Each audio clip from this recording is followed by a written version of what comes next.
Welcome to News Now Alberta. This is Special Ed. Now, this is the update about the pastor that was arrested for watering the neighbor's plants.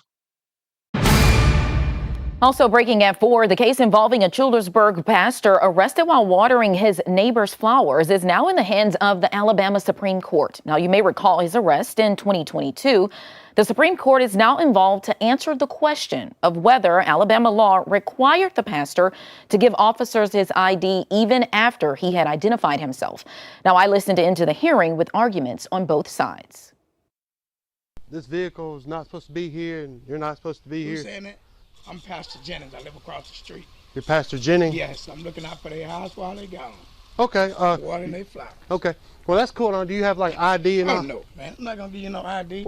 Video of Childersburg pastor Michael Jennings' arrest while watering his neighbor's flowers in 2022 went viral, sparking outrage across social media. It was kind of surreal at that moment because I'm wondering, why is this happening? I was thinking if I did something wrong or resisted, that I could have been shot. So I was trying to cooperate, even though I didn't understand what was going on. I was agitated, I was angry, but I knew to comply.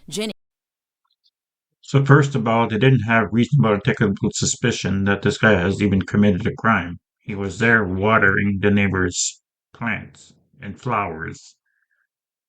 I don't understand where the reasonable articulable suspicion to even detain him is.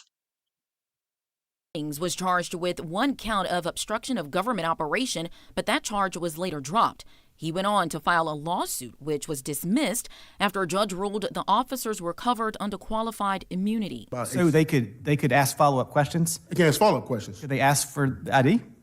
Well, they can ask for ID. The question is, can they compel ID? In 2024, the U.S. Court of Appeals for the 11th Circuit reversed that decision, saying Jennings had no legal obligation to provide ID and the officers lacked probable cause to arrest him. Wednesday, lawyers on both sides appeared before the Alabama Supreme Court to give oral arguments. The court's role is to clarify state law. Does Alabama law allow police to demand physical ID after a person has already provided their name, address, and explanation? Yeah, for me, he didn't even have to provide the name and address. He was doing absolutely nothing wrong.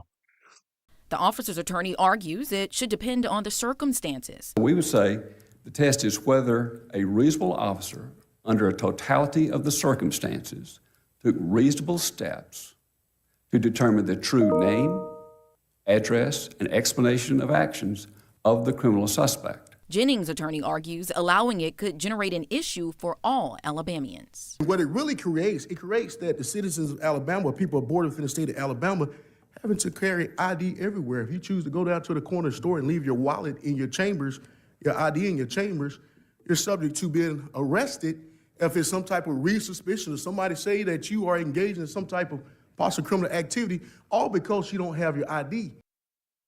Now, the Supreme Court justices say they hope to get a ruling out shortly on this matter, and we will update you once that decision is issued.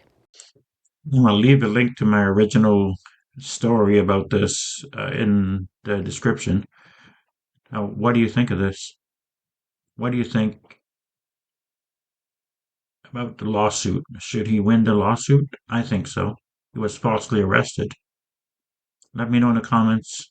Please like, share, and subscribe. Thank you. Now, I put a few books together with research that I had and essays that I wrote. Now, these are 2 of them. They're how to be auditors in Canada and the US. So you can check them out on Amazon, Kindle, Kobo, and other online sites. And please make sure that you buy the right one for your country. There's the Canada one and there's the US one. So please help support this page. Thank you.